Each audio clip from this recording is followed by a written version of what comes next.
I am Wake. This is our story.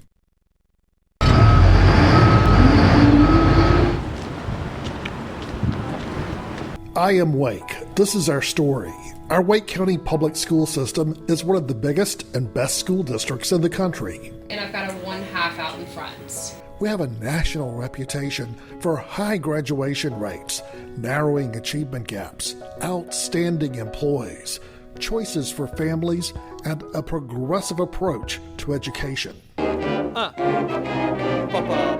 But to really know our school system and what makes us so great, you need to understand where we've been and how we got here. So let's start with a history lesson, straight from the people who lived it. I am Wake. This is our story. The great story of this school system versus many others is really the same story of the South. I got a very good education all throughout when it was Raleigh Public Schools. This is pre-Wake County Public Schools, when it was Raleigh Public School system, and I was very pleased with my educational experience. It prepared me for college quite well. We haven't always been the Wake County Public School System. We started out as two separate school districts, Raleigh City Schools and the Wake County School System. In that time, the race was really an issue. You can't skirt the fact that the Raleigh City School System was becoming more heavily minority. And there were people then who were moving out of Raleigh so that they would not have to be a part of a school system that was growing predominantly black. The county commissioners financed both systems, and we just saw the inequities that were there, and they were getting larger and larger every year. We had empty school buildings in the city system, and we had children running out our ears in the county system, and they all belonged to the county, but we couldn't utilize the system.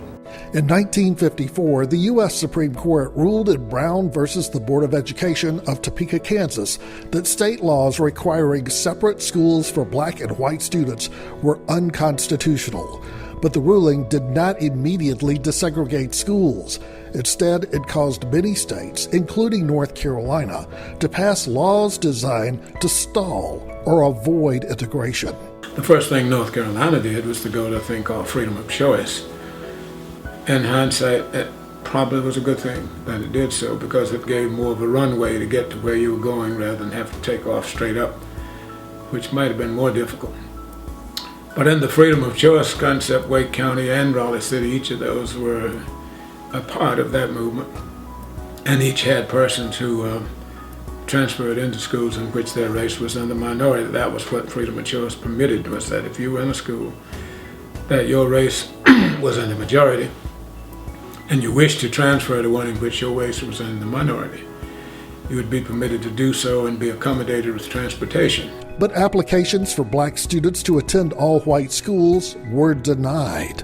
In the years following the Supreme Court's Brown decision, the family of Joe Holt repeatedly applied for him to attend an all-white school. But the school board stalled and rejected each application. The Holt family sued, paving the way for Bill Campbell in 1960 to become the first African-American child to attend an all-white school in the South, right here in Wake County. Even though I integrated the schools in 1960, at that same time there were a number of other applications for integrating the schools. The school board, this is such an odd thing, especially for the school board members, but the school board actually had to approve us in order to go to the schools. And so there were a number of applications.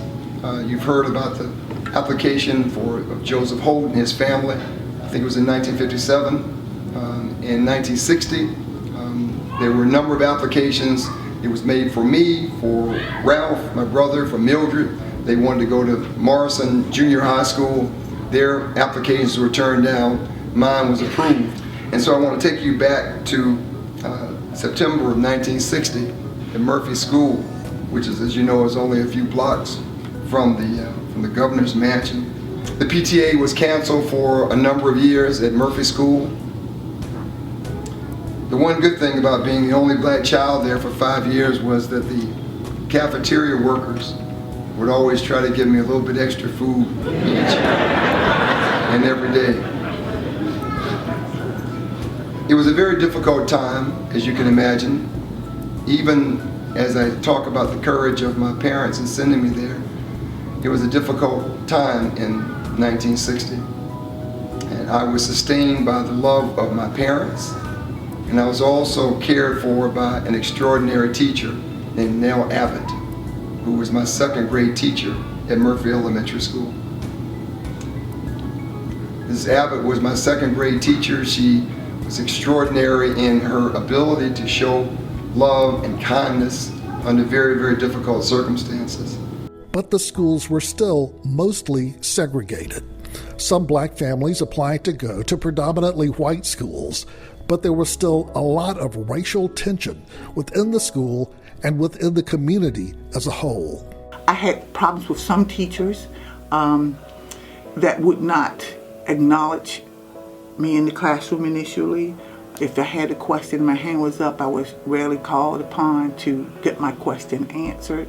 I learned how to be aggressive, not assertive, but aggressive. I was scared half the time, but also determined that anything that I would have done had I gone to a predominantly black school, I was going to follow through with.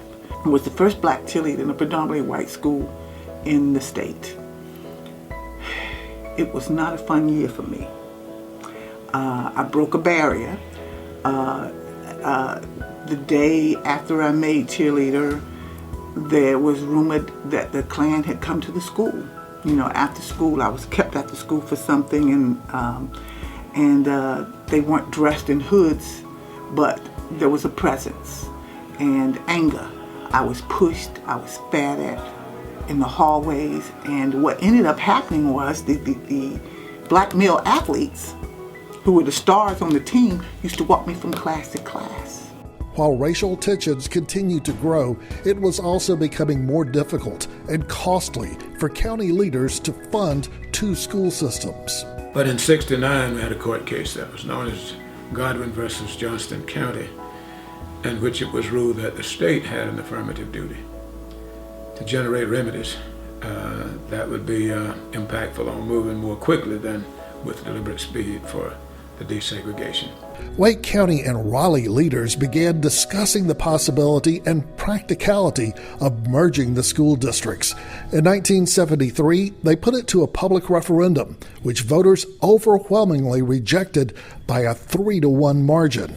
I think the greatest fear was change. In the black community, you had a large segment in the black community that didn't want merger. Absolutely. Because they were going to lose control of the schools. School's not the only function a school has. School for the black community is the center of its culture. It's a cultural center, always has been. And they were reluctant to let them go, you know. Many of the black people who resisted desegregation did so because the only thing they felt a kindred to was their school. Part of the fear, too, I think, was the fear on the part of the county people that they were going to be bused into inner neighborhoods. That is correct. And that they were going to be going to what was traditionally a black school. And therefore, folks were unalterably opposed to it. And you couldn't reason. There was no reasoning. It just something had to be done. Community and business leaders were convinced the county needed to merge the school systems, so they moved forward despite the public opposition. It was a very courageous decision to move ahead despite that vote. I found out doing merger that once a person makes up their mind emotionally, facts will have nothing to do with changing it. And that's the reason we merged the school system after the people voted 2-to-1 not to merge it. It was an emotional issue more than it was a factual issue. I was convinced that if we did not merge the two systems, that Raleigh would become essentially a major minority controlled system and would get starved for resources. I didn't think the county commissioners would fund it. I didn't think that the city had enough political power at that time to be able to do that, and that if we didn't have merger, we would have totally unequal school systems. I know it was a terrifically hard work and a difficult decision, but I think it represents really leadership at its finest. The leaders in the community not liking the direction they see the community headed, believing as a community we can do better and we can make some hard decisions now that will benefit our community in the future, and clearly that's how it played out. It was heavy lobbying by the business community that, major segment of the taxpayers that encouraged the county commissioners, the Raleigh and the city boards and the Wake delegation to take this action. They went to the Board of Education and got approval for the merger without a vote of the people. And incidentally, all of them were threatened that if they supported the merger, they would be defeated in the forthcoming election. Would you believe that not a single one was defeated? All were reelected. So in 1976, it was actually the North Carolina General Assembly who voted to force the merger of Raleigh City Schools and the Wake County School System, creating the new Wake County Public School System. But city, county, and school leaders had to find a way to make it work. And by that time, the merger came 5 years after, and it became more a matter of losing its racial identifiability. They started with the magnet school concept. You had all the schools that were inside the belt line become magnetized, each of them. They had heretofore been the black schools, for the most part. Each was given a component that would attract whites. Didn't use that terminology, but everybody knew that's what it was for. It was because this isn't offered anywhere else, you want your kid to have it, you got to come here. That system worked more quickly than some other systems might have worked because there wasn't anything forced about it. You chose to send your child to a magnet school. Using magnet schools, Wake County avoided some of the disruptions and turbulence other school systems in the South experienced when they desegregated. There were people in the neighborhood who worked diligently to see that some of the things that were being talked about never came to fruition. We never lost one day, not one school day, because of disruption in schools as a result of all of this, and that was not easy. I'm telling you, it took a lot of work to make that happen. Our implementation of magnet programs made us a national model for racially balanced schools with diverse student populations and access to unique and challenging academic programs. Above everything else, there was a desire to raise the level of education, because education is such an important thing to the economy, to the quality of life, and to the living about everybody in the area. All of us are part of all of us. And I think Wake County got it. I think it began to understand that we have a role greater than just to educate people in our boundaries. So we'll take these fences down and let people come in. I think there was an awareness that was helped by the merger, that the welfare of any one citizen in Wake County was no better or worse than the welfare of others. There was a greater spirit of unity. Also, there was a realization that Wake County was becoming one large metropolitan area. I was not, in my mind, seen as a first-class citizen prior to the desegregation of public schools. Public school desegregation was the impetus to the total societal desegregation. We had pockets of people getting along with pockets of people in superficial ways, very superficial ways. I was a beneficiary of that because I've never not gotten along with people.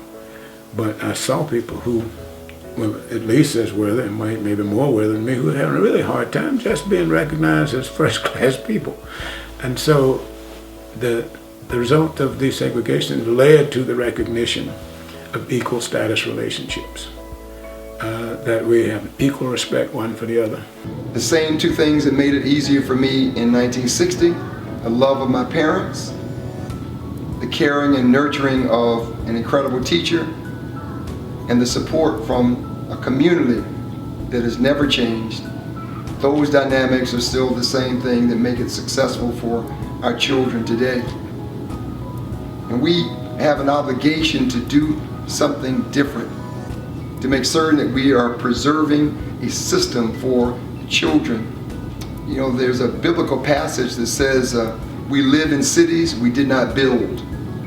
And that means that we have an obligation to give our children a better world than what we ourselves inherited. I think if there is a disappointment, it is that there are people who take all of this for granted now. And they don't understand the courage, the boldness, the work, the commitment that occurred for us to be what we are today. I think that's really important for us all to keep in mind. I am Wake. This is our story.